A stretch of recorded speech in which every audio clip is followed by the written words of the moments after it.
एक और बहुत बढ़िया टॉपिक अपना जिसका नाम क्या है, राज्यों का पुनर्गठन। ठीक है,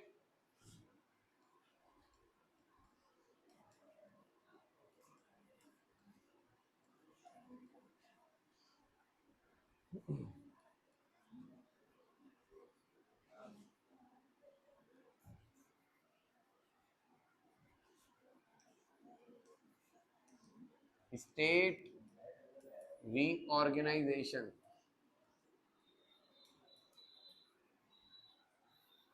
चलिए इधर ध्यान दो, ये भी मैंने आपको पहले बताया है। आप बुक में, खैर मैं ना अगली अगली अगली बार जब अपने ऐसे रिकॉर्डिंग करेंगे ना, तो उसमें हम चैप्टर के हिसाब से मैप निकाल के रख लेंगे।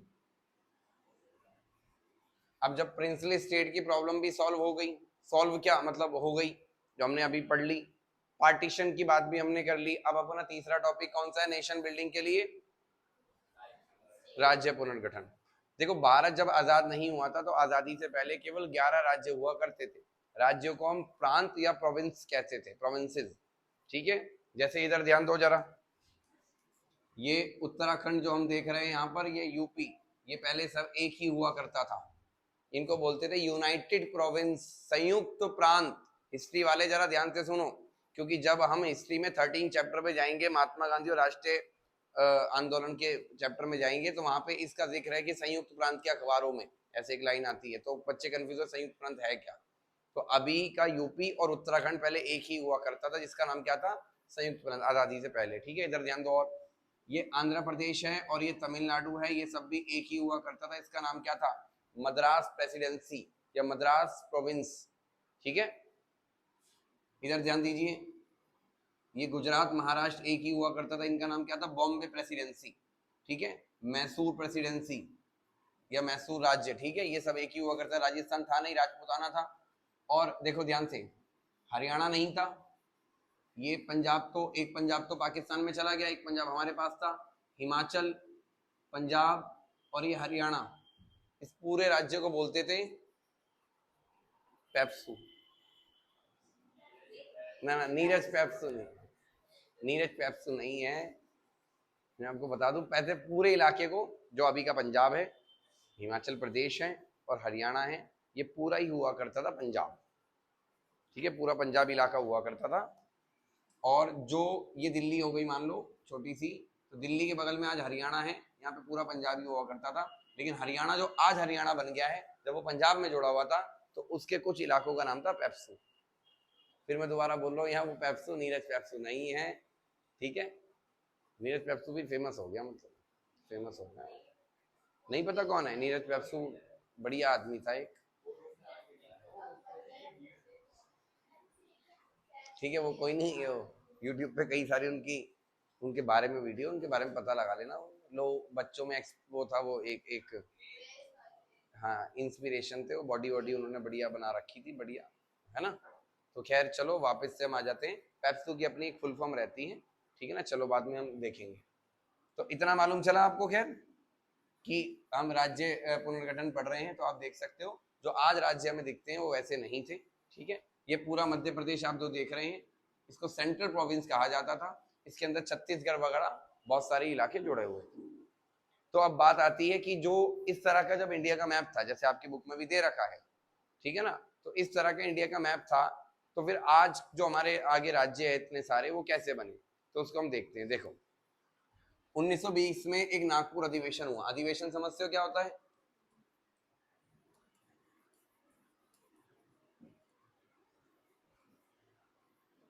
नागपुर में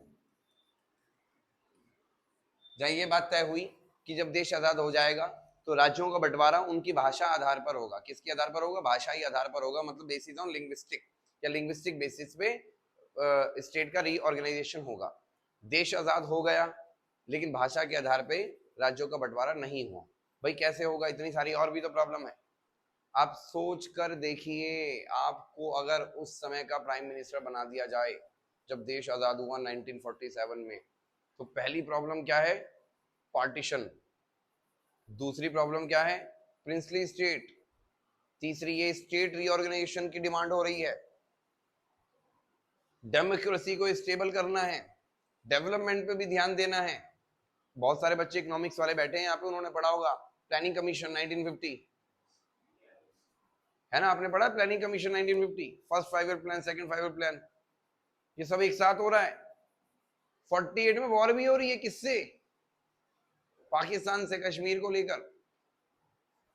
चाइना ने तिब्बत पे कब्जा कर लिया, उनका भी कंसर्न देखना है।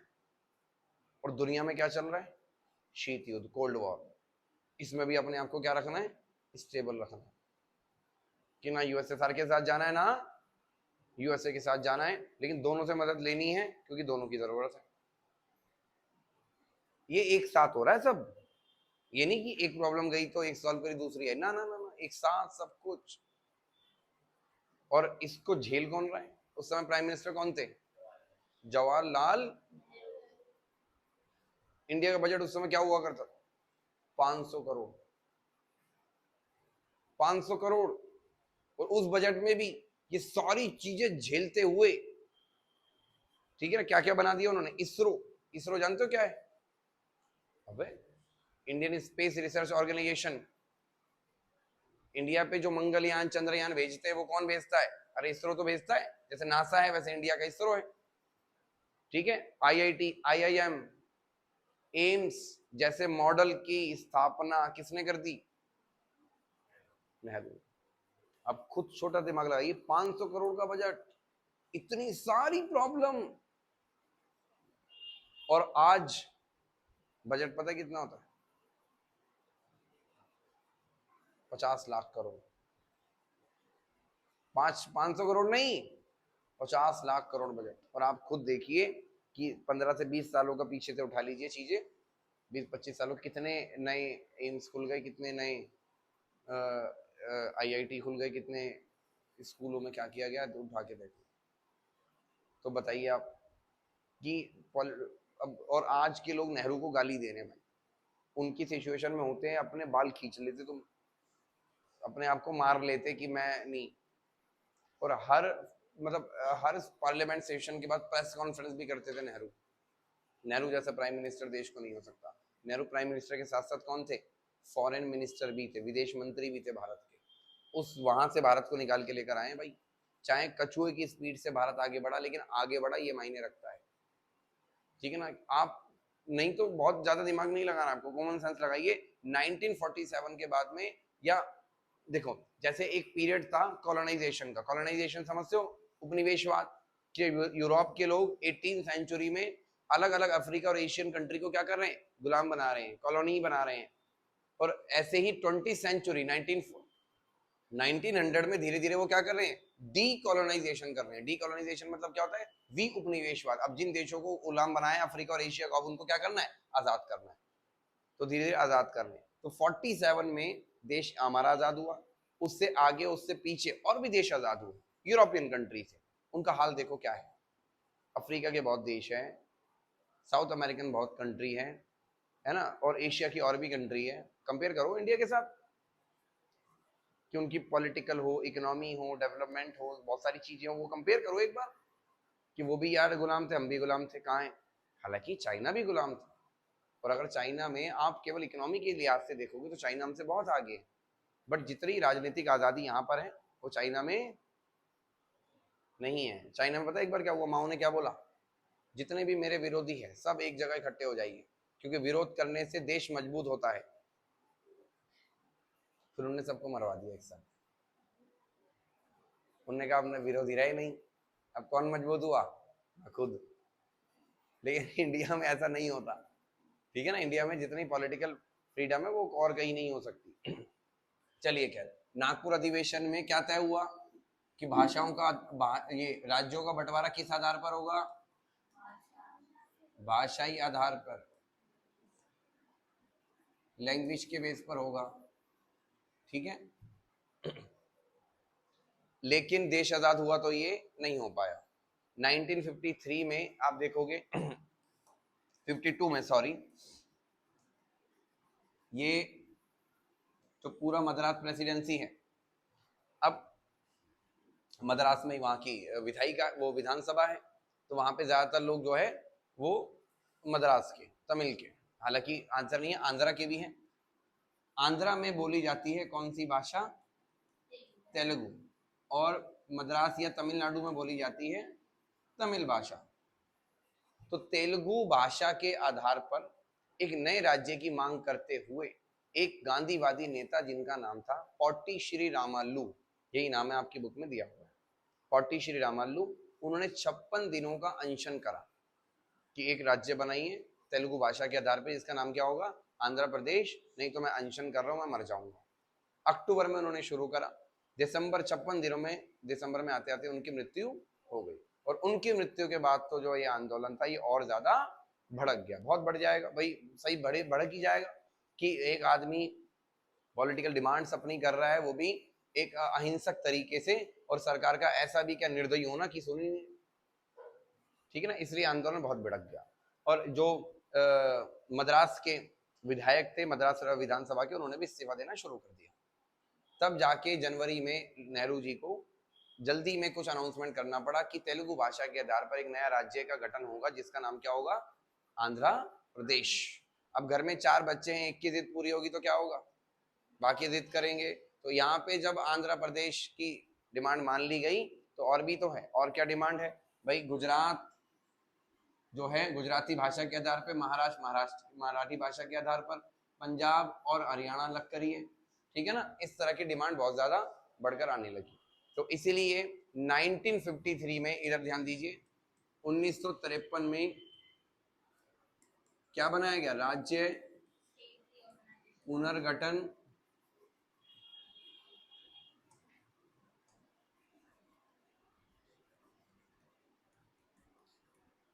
पुनर्गठन आयोग की स्थापना की गई, ठीक है, इंग्लिश में क्या बोलेंगे इसको, स्टेट रीऑर्गेनाइजेशन कमीशन, ठीक है, ध्यान रखोगे। 1953 में इन्होंने अपनी रिपोर्ट कब दी, रिपोर्ट दी 2 साल बाद,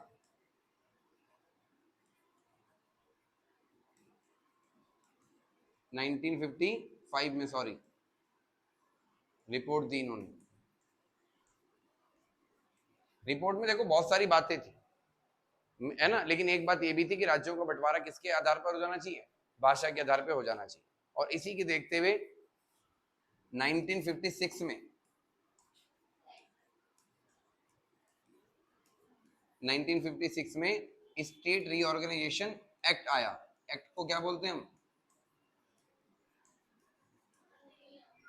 अधिनियम आया, और जिसमें भाषा के आधार पर, इसके अलावा और भी बेसिस थे, लेकिन मेन भाषा के आधार पर राज्यों का पुनर्गठन, है ना, रीऑर्गेनाइजेशन कर दिया गया। आपकी बुक में एक आगे एक बॉक्स दे रखा होगा, उसमें आप देखिए कि अलग अलग स्टेट्स को, हाँ यही फास्ट फॉरवर्ड, कुछ आगे की, और पेज पलटी, एक पेज और पलटी, हाँ ये वाला ब्राउन कलर का बॉक्स दे रखा है, एक मिला आपको, यही कुछ आगे की,